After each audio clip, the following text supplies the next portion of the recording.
Welcome and thank you for joining us for this episode of the State of Leadership Simple and Beyond.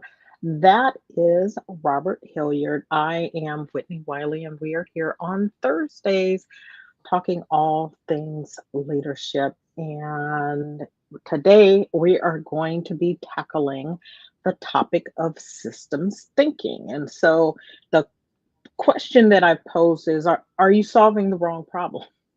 Are you maybe solving the problem in not the best way, right? Are you is a problem that you thought you solved, is it reoccurring? Is it coming back, right? And so we're going to tackle that, why maybe some of the quick fixes that you and others, right? You're not alone, and it happens to all of us. The quick fixes that we try to use, um, what you can do instead. And so we're going to get into that, what it is, why it's important, and when maybe it's popping up for you, and then give you some insight into how you can explore systems thinking a little deeper, a little further, give you an opportunity to tackle that. So, Robert, your this is your thing. This is this is in your wheelhouse. So, I'm sure you have some opening thoughts here. No, well, I've been waiting for this episode for a long time, so that's about it. I just like every week you throw in systems. So, okay, let's do systems. Let's just tackle it head on. Because But it's systems are everywhere, everywhere. right? It's there. Yeah. Yeah, systems are everywhere. So So that's your opening thought. that's Systems my, are my opening everywhere. thoughts is systems are everywhere. Been waiting to do this a long time. Let's dive in. All right, cool. So let's start at the beginning then, right? Um, what is systems thinking? Let's Well, I just think, it was dig funny in because there. as we were talking about this. I started to think, well, maybe we should start with what is a system and then talk about what systems thinking is, right? Then let's start with what is a system? Right. So a system is a collection of parts that interact with each other to function as a whole. In order to do its job, all of the parts must be present and they must be arranged in the proper way, right? So we think about systems, we start looking outward, right? Most of the time we start talking about this, but the human body is a system. And inside of the human body are subsystems that make up the parts of the human system. Uh, Beyond that, there are systems we sit in systems when we go places. Our car is a system, a bus is a system, trains are a system. Um, our railways are systems, our organizations are systems. So systems are all around us. So that's probably one of the reasons why every time we're talking in our episode, I'm throwing systems in because I always think about, well, what's the system that's being affected by what we're talking about? Okay. System. Um, Yeah, go ahead. so now we have an idea of what a system is, right? And I love that you said systems are all around us. We're in systems. We actually are a system, right? And so we're operating in, around, through, etc. So the bottom line is you can't you're not gonna be Systems, right? mistaken. They're everywhere, ubiquitous, as they say. Systems thinking is about understanding how the different components interact within a whole, rather than just simply looking at individual elements. We're going to talk about the components of systems in a little bit, but it's really important to think about what else is in that system, not just that individual element you're looking at, but how it's connected to other things in the system. And I imagine that this discussion, the system is not in a vacuum. Well, one, a vacuum's a system in Yeah. and of itself. That's a whole other thing, right? But the system, our system, the systems we operate within are not in a vacuum. Therefore, they are not just the components within the system interacting with each other, but things external to the system are impacting the system at any given time as well.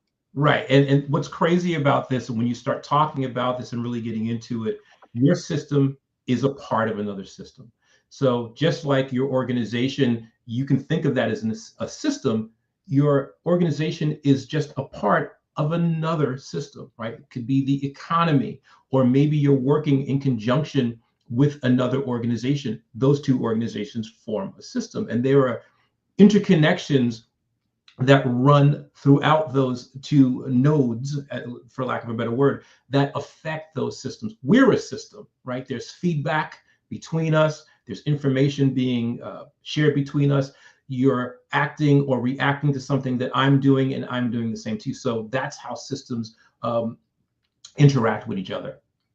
Okay. And it made me think, right? So we talk about leadership, leadership, therefore teams, right? So the team is a system, and then to the point you just made, the system, the team system is within the organizational system, and it's interacting with other team level systems within the organization. So your cross functional interactions, right? So you've got different systems within the bigger system, and then each of the people, each of the team members within your team has its own system that it's a part of, and it's impacted and interacted on by other things external to that. So, right, it can get complicated, but what I'm trusting here is that you're going to make it simple for us. Well, it's good. Well, it's not complicated. It's complex, right?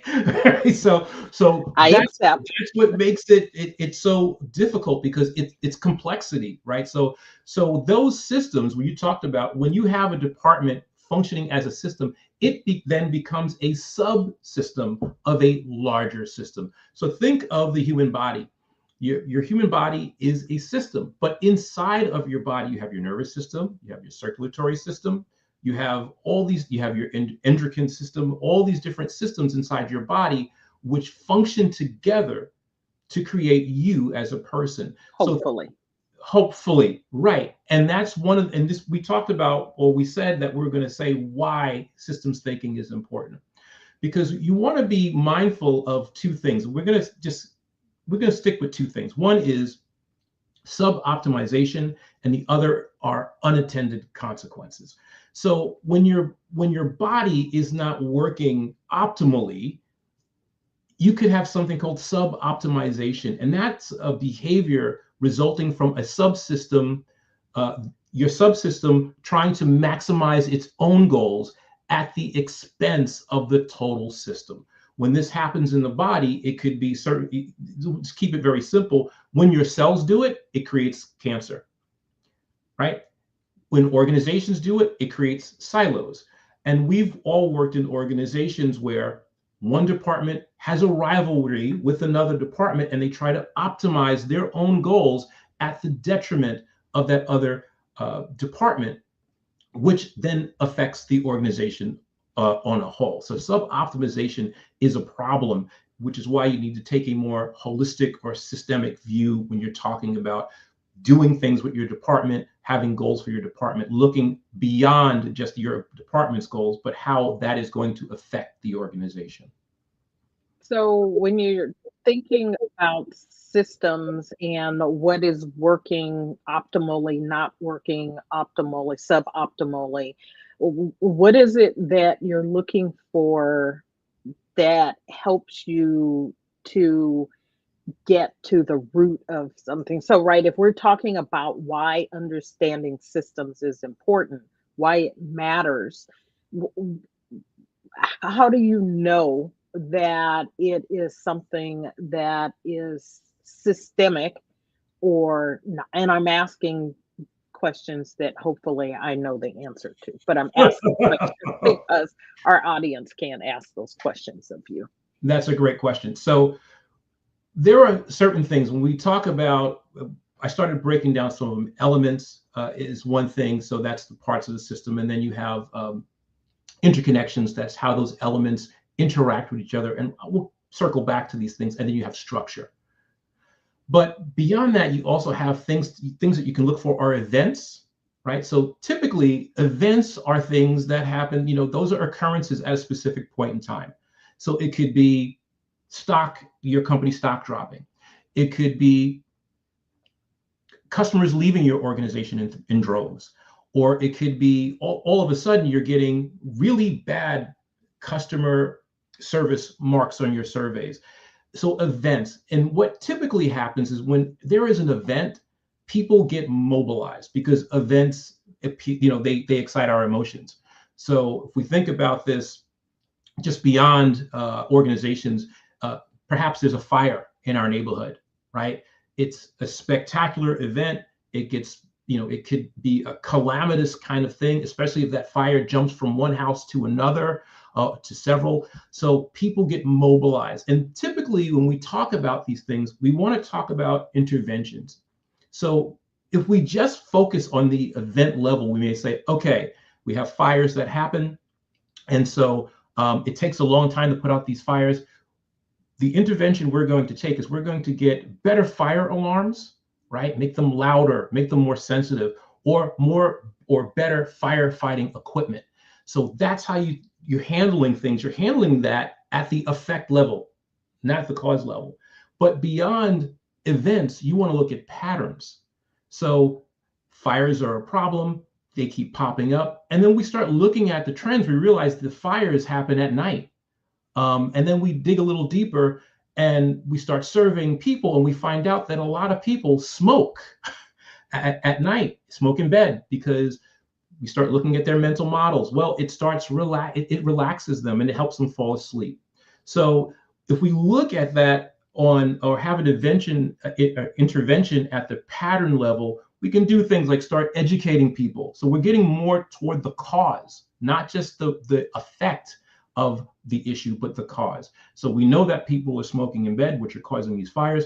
Start educating people. Perhaps we have an ad campaign, put some time on television that brings awareness to this problem, and educate people around the things that they can do to prevent these fires happening.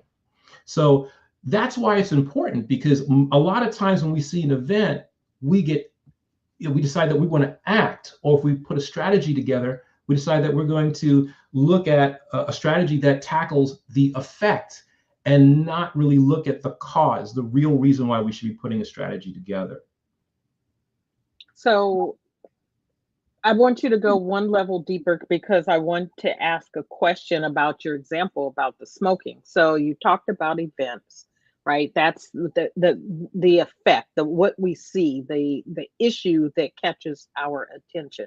Right. And then there are the patterns, the trends that come up that if we take the time, can say, oh, this event is happening with this regularity, or this thing happens and we get this effect, right? This cause happens, we get this effect. But then there's so you've got the events, the patterns, and then you've got the structures, right? Sort of the underlying system. So talk a little bit about that, and then I want to ask a question about your example. Yeah, so structure is the overall way in which those systems components are interrelated. And the interesting thing about structure is you don't always see it. So there are rules that are in place that are running around here. And so perhaps if we go a little deeper and we take an intervention at the structural level, which will have a bigger impact, we can say, okay, let's put some rules in place that make it illegal for people in rental homes to smoke. So you're affecting that at the structural level. You're affecting it at the rule level. So you're creating some policies that actually will have a bigger impact than just simply. And you can use that in conjunction with the pattern. You can certainly educate people, have more ad campaigns, and then certainly you can create a rule that makes it, against the law to actually do that. So you want to try to get to the structure and understand the structure of the system, which is sometimes difficult to do because structures are typically invisible. Okay. So in the example that you brought up about smoking, so the thing that occurred to me as you were talking is you said, well, you can have these education campaigns, you could have rules, you could put laws into place. Certainly, something that resonates with me and speaks to me is less about the rules, but getting more to the values, right? More to the mental models, more Yep. to the mindsets around this that creates these patterns. And what came to me as something, you can tell me if I'm right that this would be at the structural level, if this would be somewhere else. But just using that example would be if the issue is people coming home and wanting to relax, is what can yes, you could put rules in place and laws in place and say you can't do this in rental properties or your own property. You're going to have people pushing back, right? We've got rights to do this, that, and the other thing. If we're going to educate people about not just the effect but the cause, it goes back to, so why do you need to come home and relax? Or if you need to come home and relax, what are some more, how do I want to put this? I don't want to say better necessarily, but maybe more appropriate ways, some more beneficial ways, right? To get to that point of that place of relaxation. Relaxation. Because if we take ultimately your example and apply it in an organization, right? We want to not, one of the things that we don't want to do is punish some people for the actions of other people.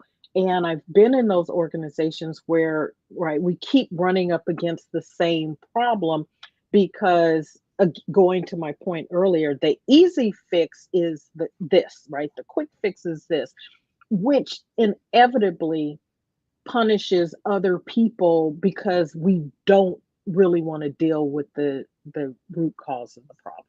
Right. And these are just examples, right? So Yes. you're really talking about dealing with it from the standpoint of mental models. And that's another way we can create interventions. However, mental models are, it's especially when they're rooted in culture, sometimes it's hard to change those things. But when we're trying to create solutions systemically, one of the things that we can do is bring people in, map out the problem, right? And then let everybody take a look at it from their mental model. Because when they're doing that, they're going to bring things to light that you haven't thought of. And they may bring other issues in that you haven't really, seen before. The other thing that you can start to do is look at webs of causality, because we tend to think that problems are caused by one thing, but sometimes problems are caused by many things colliding at the same time. And when you bring other people in, they may bring some of those other things to light. So that's why it's really important. Systems thinking doesn't happen in a vacuum. It should happen with other people, so you get an opportunity to see what their mental models are and look at things from their perspective, because everybody has a different perspective on the causes and effects of things. Absolutely. And the challenge, of course, and we can have this discussion, the challenge, of course, you made the point that, right, particularly when we're talking mental models, that we're going to have people with varying mental models, right? At this structural level, the challenge is that because it's difficult sometimes to have those conversations, we never have the conversations, right? Right. And we've done a couple of episodes about communication and having those difficult conversations and the importance of, this is why it's important to be willing to have those difficult conversations, because if you don't, you tend to try to address the problems again at the event level rather than the structural level. And so taking the time and having the willingness to address, not in an attacking way, not in a judgmental way about how people see things or approach the world or problems or their values or any of that, but because you want to address what really is creating the challenges. And I remember in an organization that I was in, we had this parking challenge, and it kept being a problem. Now, in the grand scheme of things, right? Certainly a first world problem, but it created issues within the organization that on some level were hierarchical because of the way the parking policy was set up. But when I joined that organization, the managers and people that had the position that I had, so management, supervisors, the directors, managers, everyone above me, and then my level had parking spots within the building. And those were sort of cherished positions. And then whatever available parking spots were after that went by seniority. And so when I joined the organization, I got a position by nature of I got a parking spot by nature of my position. Right. And the fact that my position required me to, on occasion, work late. And so, as a safety precaution, right, having a parking space in the building so I could come and go in and out of the building and not have to walk off site to a parking spot was the logic that went behind that. And then seniority. Over time, as people left, the value of, and here's a mental model, right? The value of parking in the building was less valued. Mm-hmm. Right? People didn't see it as much as a value, particularly when people bought new cars, because the spacing within the building and the parking spots were very tight. And so people were more willing to go off site to take their brand new car off site than try to navigate. And as someone who scraped against pillars more than once, I certainly could understand that.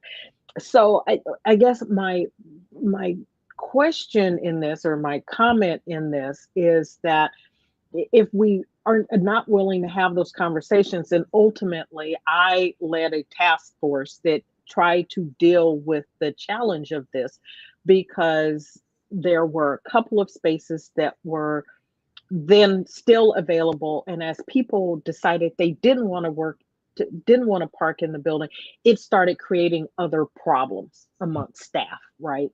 And so it was, and I remember specifically calling people together and saying, we have to address this, come up with if we're not going to do it the way it has historically been done, which is fine, right? There's nothing wrong with evaluating what you're doing and seeing if there's another way to do it. If we're going to make changes, then we have to put all these things on the table. And having those difficult conversations is necessarily a part of it. So I don't want it to come across like, oh, that's difficult, or that's not going to be easy to solve. Therefore, right, we're just going to sort of continue to go in a different direction.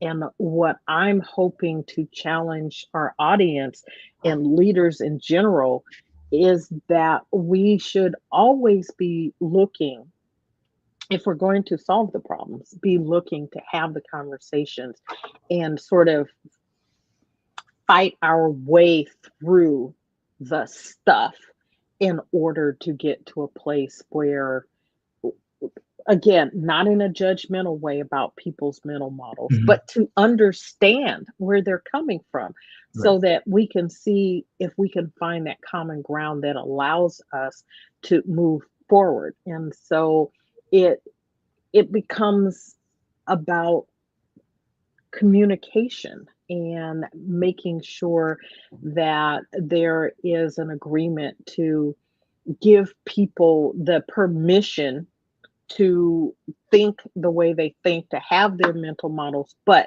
be willing to talk about them so that we can understand each other and find the solutions necessary to get to what it is we're hoping that the system ultimately brings. Right. And what you're saying is it's really important to have those different perspectives, because they can bring different solutions to those complex problems. And we're using that, I use changing rules, right, or putting laws in place at the structural level. But some other interventions could be make bedding out of flame-resistant material, or self-extinguishing cigarettes. I mean, so when you bring other people together, and they're also going to have different perspectives, but they're also going to have different solutions. And I think one of the problems that we encounter when we start working in organizations, and we see how the organization is set up, it's not set up to really allow for people to think systemically. It's usually just top down. I remember I worked with an organization where every solution came from the CEO. And if not every, but very, a vast many of them. And if the solution was poor, it simply just got swept under the rug. You were not allowed to give your opinion. You were not allowed to offer alternatives at all. That was seen as being insubordinate or difficult. And so because the organization was structured in a certain way, it was allowed to do that without it affecting the bottom line too much. But in other organizations, it can be a serious problem. So you want to have a environment that allows people to think systemically, to really look beyond just one person coming up with solutions and everybody having groupthink, or everyone agreeing with this person, and quite possibly having the situation go poorly. And then when that happens, then the blame game starts, and then there are people pointing fingers, trying to figure out who's going to be the sacrificial lamb that's going to take the hit for this problem. So there certainly are organizations, systems that, and I would agree with you, that are set up not to allow people to think systemically, right? And that could be intentionally set up that way, but Absolutely. It also could be unintentionally, right? We don't know what we don't know. And so if we step in, which is why I think this topic that you brought up is a really good one, is because if we keep encountering the same thing over and over again, and we're not willing to take a step back and say, I thought we fixed this, yet here it is again.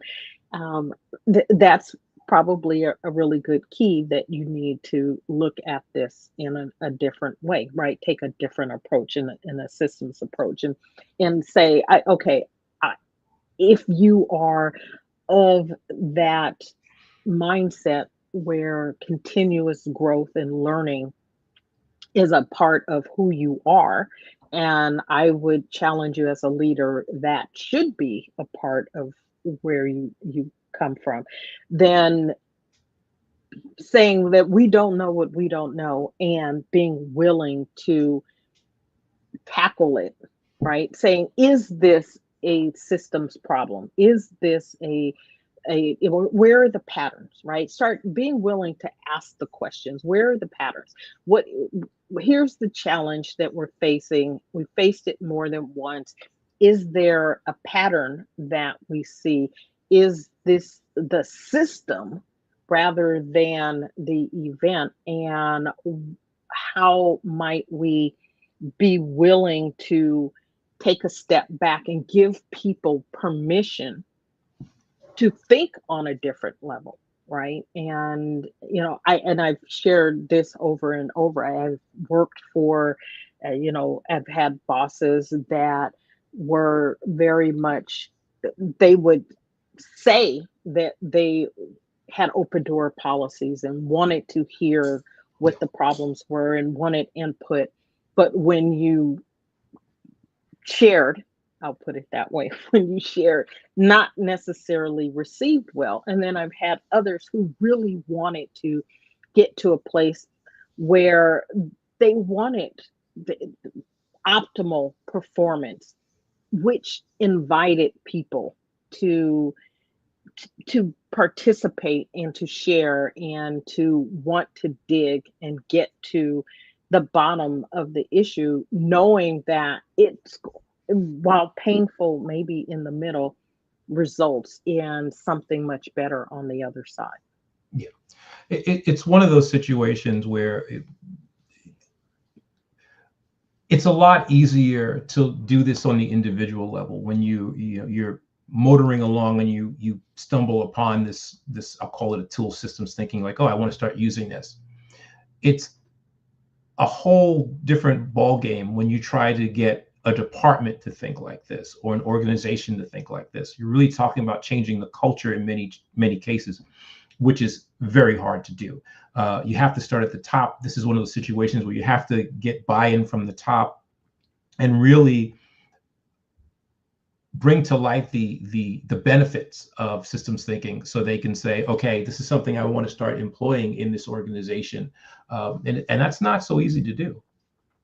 No, that part is true. And I will say that one of the things that I have experienced as an employee and as someone who coaches, right, people who, the CEOs, people who are at the top of their organizations, or department heads or executives, etc., is that you're absolutely right.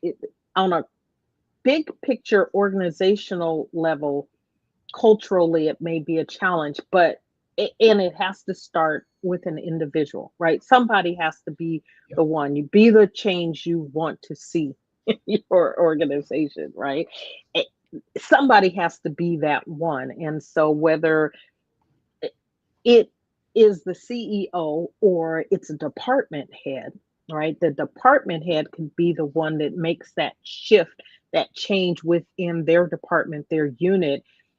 And what could be really beautiful, been a part of and have worked with others doing this, is that even if it's not the CEO of the organization, that the person who's the head of a particular unit then sets the example across the organization.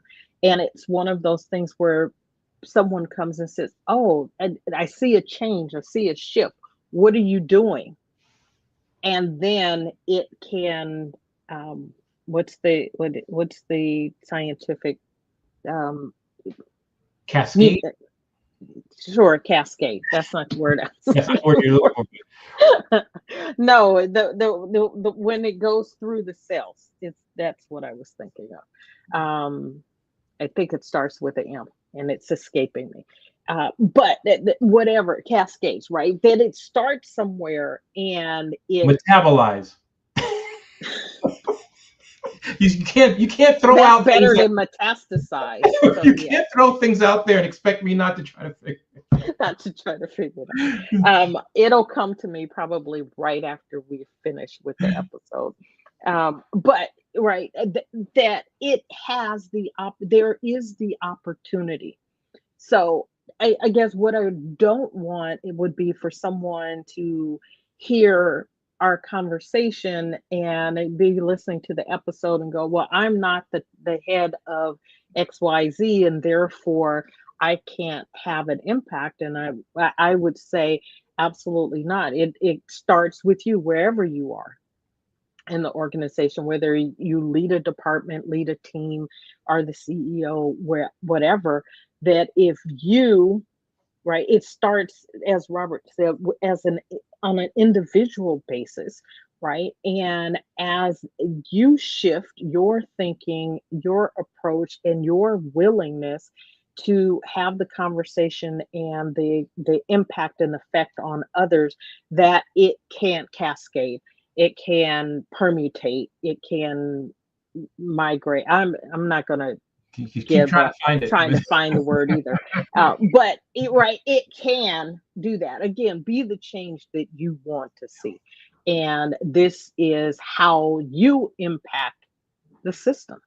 Yeah, absolutely. And look, I think one of the, and we're going to talk about ways you can learn about that toward the end of the episode, learn about systems thinking. But if you learn about it, you get well versed in explaining it to people, and you start using it with your group, even just with another person, you're going to see positive benefits. And when that happens, other people are going to hopefully start noticing it, and you can start introducing it. When I first started really getting into systems thinking, I did a presentation on it in my organization.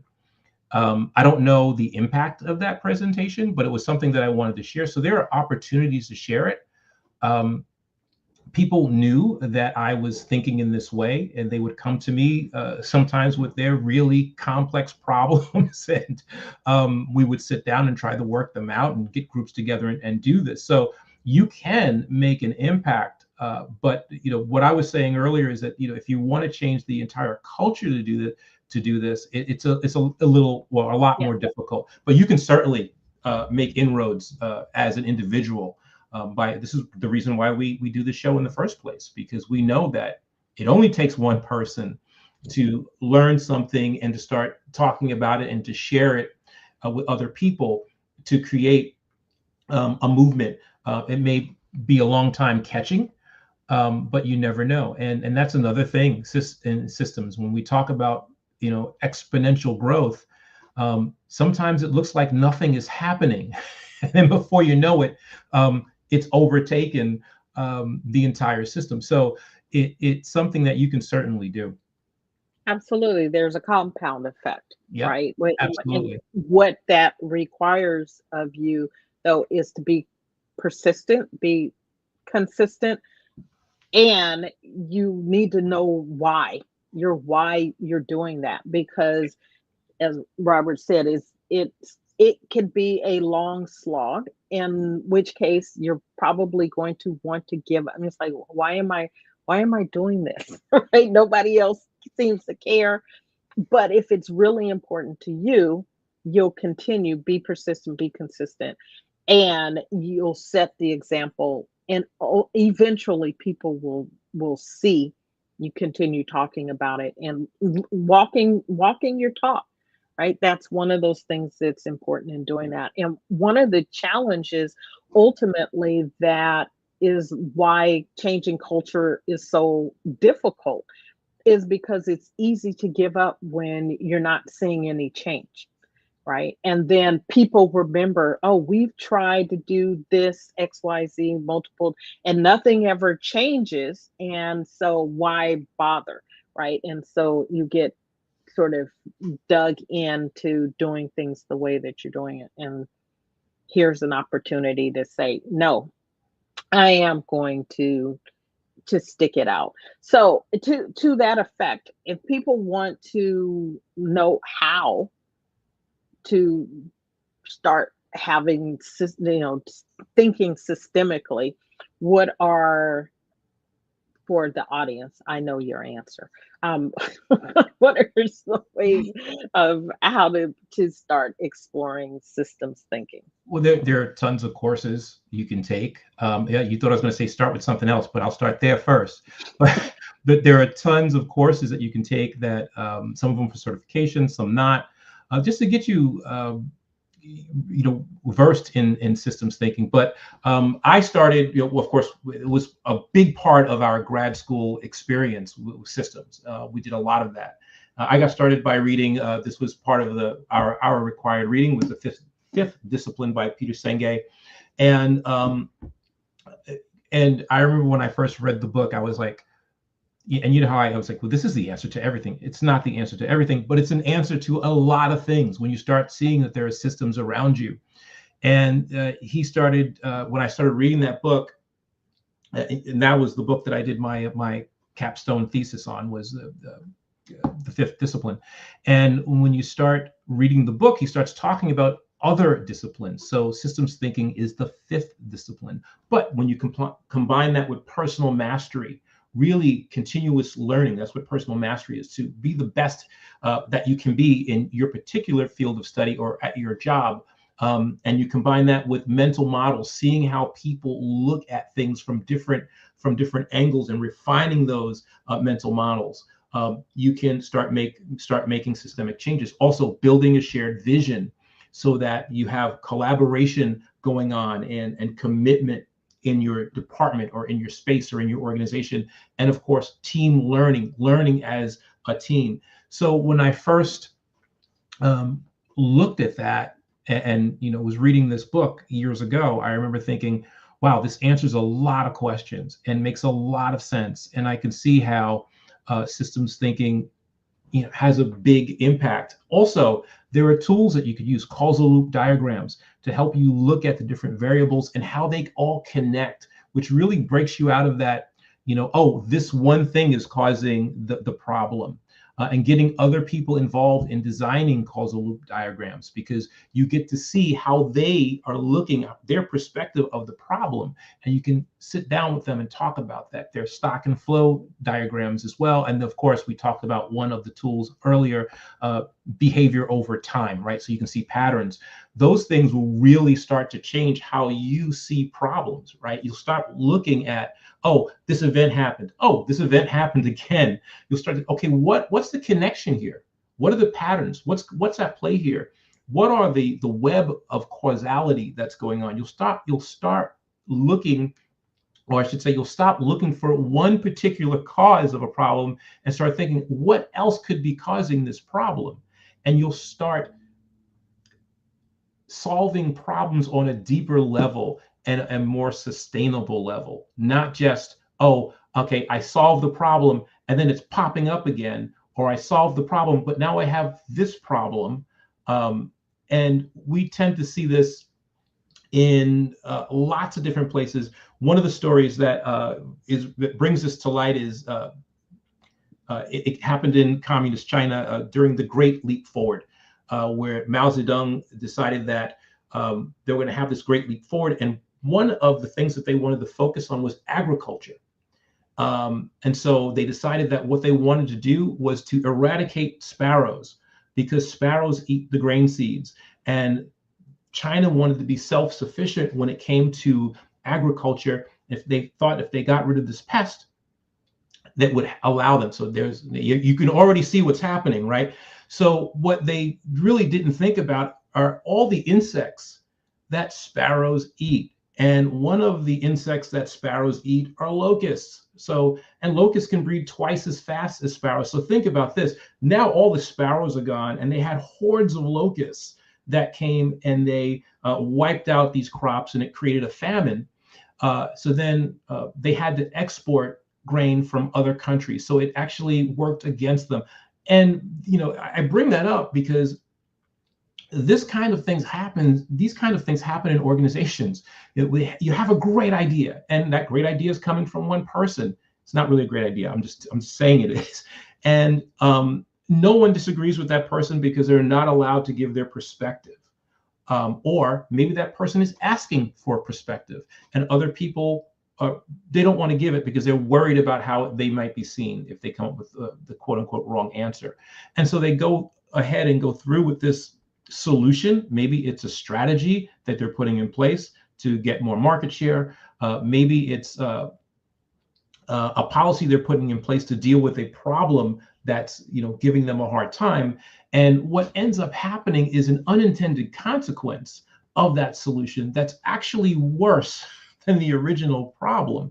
And if you don't think systemically, that can happen. We see this all of the time in nature because we underestimate how interconnected nature is, which is why I use that example of the Great Famine, because we tend to think, okay, well, this is a problem over here. We'll take care of this one thing, not really thinking about what other things are connected to this and the systemic effects of that change. No, that's I love that example, and I saw where you were going with that, like almost immediately, right? Yeah. We have to be willing to even if it is a great idea, right? And great even great ideas come with consequences. Some that may be desirable, some that may not be, right? And we're constantly in our decision making, we're weighing the pros and the cons and the cost. And so a great idea may come with costs that you have to decide whether or not you're willing to pay the cost for that. So, um, but to your point, if no one is allowed, right, to challenge or put other thoughts or ideas on the table or say, have we thought about this? Are we looking at potential consequences that need to have us explore those as well, right? Because every cause has an effect, and at least one, if not multiple ones, and there has to be a willingness to explore what those are. So what I'm getting is, right, the fact that you mentioned courses and books, etc., right, that this is a skill that can be learned and developed, right? Systems thinking is something. And what comes to me is that it it requires a willingness to be curious, Yeah. one, right? But to be aware of what's going on so that you can start to ask better questions. You can And start. when, go ahead. Absolutely. That's the key thing. Start to ask better questions. And I jumped right on that because because it's so important. You ask better questions because we do this all the time. We do this in our personal lives, right? We know parents that have kids that are, they get fussy, and so the parent is like, "Oh, I know what I'll do. I'll give this kid a sweet treat." And a couple of things happen. The kid goes, I know exactly what I knew to get this, what I need to do to get this sweet treat. I'll just start acting up. And then you have some unintended consequences, tooth decay, obesity, all these other things that can happen. But if you stop and go, okay, what are the unintended, things or that could happen, Consequences, right? Yep. consequences of me doing this? And you could or ask yourself, what other options might be available that I haven't thought of. You just really asking some really good questions, or even saying, if I do this now, what might I regret later, right? So just asking yourself some really good questions is really important, and that will help you think more sustainably and more systemically. But we don't typically do that, right? We get frustrated. The parent may be overwhelmed. They may be really tired, looking to smoke that cigarette in bed later on, and say, "Look, I really want to go light up this cigarette. Let me, let me go give my kids some candy late at night after they've brushed their teeth." Just all the wrong things. All the wrong things happening, and not really thinking about the effect that it's going to have later on. As you were talking, one of the things that just popped into my head, I don't think I'd ever thought about this before, is how grateful I am to have to be a lawyer, to have been trained as a lawyer, to have been a lobbyist, because absolutely one of the things that I have learned, a skill that I have learned, is about asking those better questions, being curious, right? And to really explore what the consequences are, unintended and intended, right? People put forth legislation, and it really, I felt like, was my job to understand what are all the potential outcomes of this so that we can see if it gets to or it moves us towards the result that is in line with the intent of whatever that legislative change has been, and asking those questions, right? For all the things people think about lawyers or don't think about lawyers, that is a lot of how I approach things with my lawyer's hat on, and asking the questions, being curious about what the outcome of things are going to be. And then I would pair that with my training as a coach, right? Which is also about asking questions. And the more we can be aware and curious, right? One of the things I walked away with from coaches training was ABC. Always be curious, right? Yes, there's always be coaching, but it's like always be curious and asking the questions, because generally we have the answers, right? The organizations have the answers.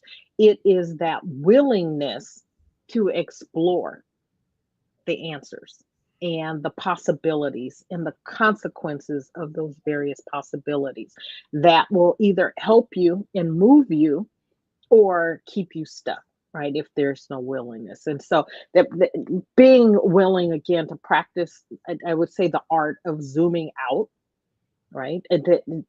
Asking the questions, understanding your team, the team as a system, but each individual on your team, the department, or and not or and how the individuals on your team, the team itself, fits within the larger organization, and the larger systems and the other systems that you're interacting with, so that there is not this. And I know it's sort of human nature, we just want to get we just want to get there, right, to that quick fix. You just want that cigarette. It just right, you just want that hit, like it's done. Yeah. But being willing to look for the patterns and the root causes, not just the quick fixes, so that you can get to ultimately what it is that you're moving towards. And organizationally, right? Those are your values, your mission statements, your vision, right? The reason that you're there, those things that it allows you to be moving towards that aspirational you, and then bring that in. And what can I do? How can I serve this bigger thing? So, um, anything else before your final thoughts as we wrap up here? One other thing, I actually did two other things, and we can start wrapping up. The other thing that I wanted to mention is systems thinking is industry, organization, discipline agnostic. It can be used with any discipline. It just makes whatever you're doing better, because you're not just looking on that individual level. You're zooming out to look at the whole system. So I wanted to point that out.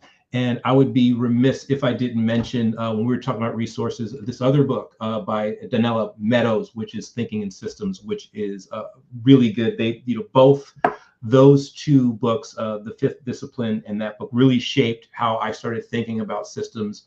The really good thing about Thinking in Systems, that book, is that it gives you a really good foundation for systems, because when I was reading The Fifth Discipline, that was the first book that I read. It was kind of like, not that Peter Senge thought you already knew what systems thinking was, because he explains it, but he just dives right in.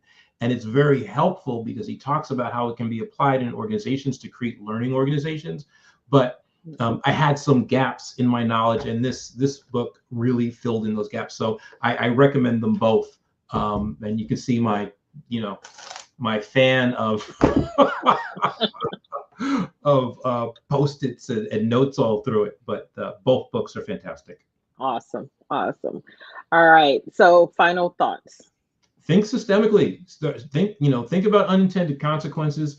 Look at how what you're doing is connected to other people in your family, in your community, in your organization, in your department. And that's a great way to start thinking systemically, just really just zooming out to see how what you're doing is impacting other people around you and other organizations around you. All right. So we've covered the what, the why, the when it's appropriate, and a little bit of how to get to the how.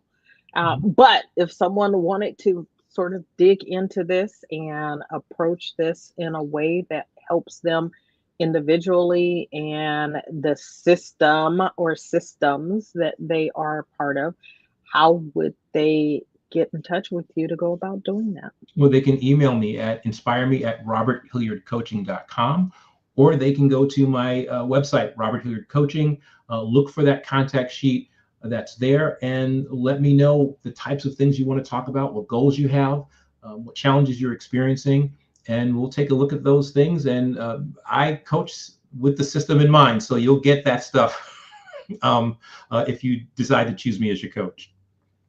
Awesome. And if you'd like to reach out to me, connect with me, you can do so at shiftingintoaction.now.site, shiftingintoaction.now.site. You can complete the form there, and let's talk about how I might be able to help you. You can also reach out to either or both of us if you are one interested in being a guest on the program. From time to time, we have guests on. If you want to share your leadership journey, what you've learned, how you help other leaders, we would love to talk to you about possibility of having you on the program. Or if you have a topic you would like for us to cover, please reach out and let us know. We are always interested in the topics that are of interest to you. We are generally looking for things that are happening in the news, the challenges that leaders have. But reach out if you've got an idea. Let's talk about it and see if it makes sense for the program. If you are watching on YouTube, please like, subscribe so that you don't miss when we go live, and leave a comment on whatever platform you're watching. And let us know if you watched live or in replay, and leave a comment there. So it was a good show. Good show.